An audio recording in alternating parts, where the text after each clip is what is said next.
Nursing research में एक अच्छे रिसर्च उद्देश्य की क्या खासियत होती है, ये समझना बहुत ज़रूरी है। तो चलिए आज इसी के बारे में बात करते हैं। सोचने वाली बात है कि एक बेहतरीन नर्सिंग रिसर्च की शुरुआत आखिर होती कहाँ से है। ये एक आम सा सवाल है, पर इसका जवाब शायद थोड़ा अलग हो।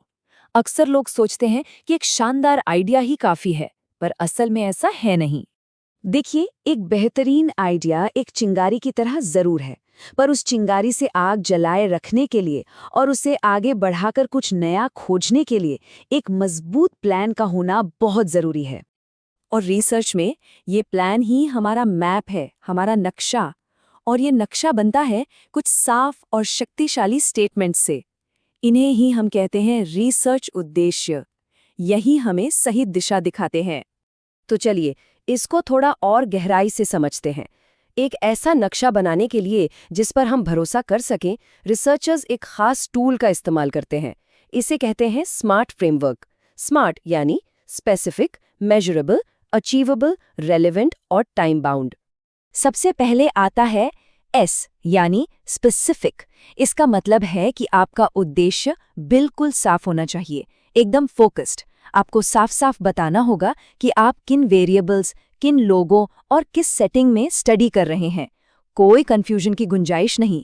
उसके बाद है एम यानी मेजरेबल। उद्देश्य ऐसा होना चाहिए जिसे नापा जा सके, चाहे आप नंबर्स में नापें या क्वालिटी के आधार पर। अगर आप अपने उद्देश्य की प्रोग्रेस को नाप ही नहीं सकते, तो वो रिसर्च के लिए आगे चलकर एक कमजोर कड़ी साबित होगा। अब आते हैं ए पर यानी अचीवेबल। आपके उद्देश्य रियलिस्टिक होने चाहिए, ऐसे जिन्हें हासिल किया जा सके। रिसर्चर्स को हमेशा अपने पास कितना टाइम है, कितने रिसोर्सेज हैं और कितनी एक्सपर्टीज है, इन सब चीज़ों को ध्यान में रखकर ही आगे बढ़ना चाहिए। फिर है आर यानी रेलेवेंट। इसका सीधा सा मतलब है कि आपके उद्देश्य आपकी रिसर्च प्रॉब्लम से जुड़े होने चाहिए। उन्हें नर्सिंग प्रोफेशन से जुड़े अहम मुद्दों पर बात करनी चाहिए, ऐसे मुद्दे जिनसे आगे चलकर प्रैक्टिस या पॉलिसी पर असर पड़ सके। और आखिर में है टी यानी टाइम बाउंड। हर उद्देश्य को पूरा करने के लिए एक टाइम लिमिट, एक डेडलाइन होनी चाहिए।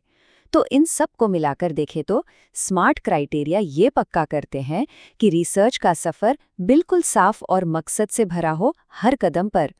तो स्मार्ट फ्रेमवर्क तो हो गया, लेकिन आगे बढ़ने से पहले एक और चीज़ बहुत ज़रूरी है, वो है सही शब्दों का इस्तेमाल। उद्देश्य को लिखने का तरीका। चलिए इस एक्शन की भाषा को समझते हैं। अब यहाँ देखिए, एक अच्छे उद्देश्य में हमेशा मजबूत एक्शन वर्ब्स का इस्तेमाल होता है, जैसे विश्लेषण करना, मूल्यांकन करना। ये शब्द साफ बताते हैं कि आपको करना क्या है और उस काम को नापा भी जा सकता है।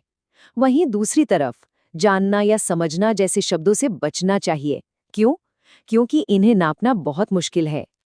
और इसी से जुड़ता है ऑपरेशनल डेफिनेशन का कॉन्सेप्ट। ये एक बिल्कुल साफ छोटा सा स्टेटमेंट होता है जो बताता है कि आप किसी वेरिएबल को आखिर नापेंगे कैसे या देखेंगे कैसे।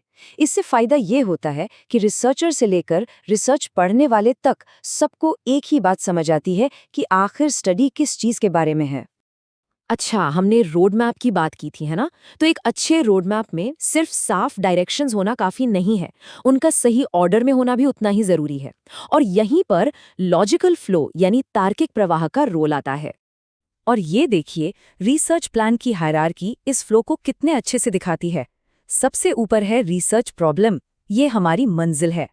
फिर आता है सामान्य उद्देश्य, ये मेन हाईवे है जो हमें उस मंजिल की तरफ ले जाता है। और आखिर में आते हैं विशिष्ट उद्देश्य, ये हैं टर्न बाय टर्न डायरेक्शंस जो प्रॉब्लम के अलग अलग हिस्सों को एड्रेस करते हैं। इस तरह के लॉजिकल सीक्वेंस से ये पक्का हो जाता है कि आप प्रॉब्लम के हर पहलू को कवर कर रहे हैं। ये एक गाइड की तरह काम करता है। इससे रिसर्चर्स फालतू का डेटा इकट्ठा करने से बच जाते हैं और उनका पूरा फोकस सिर्फ प्रॉब्लम को सॉल्व करने पर रहता है। तो अब सवाल ये उठता है कि इन सब चीज़ों का नर्सिंग और हेल्थ केयर के आने वाले कल के लिए क्या मतलब है।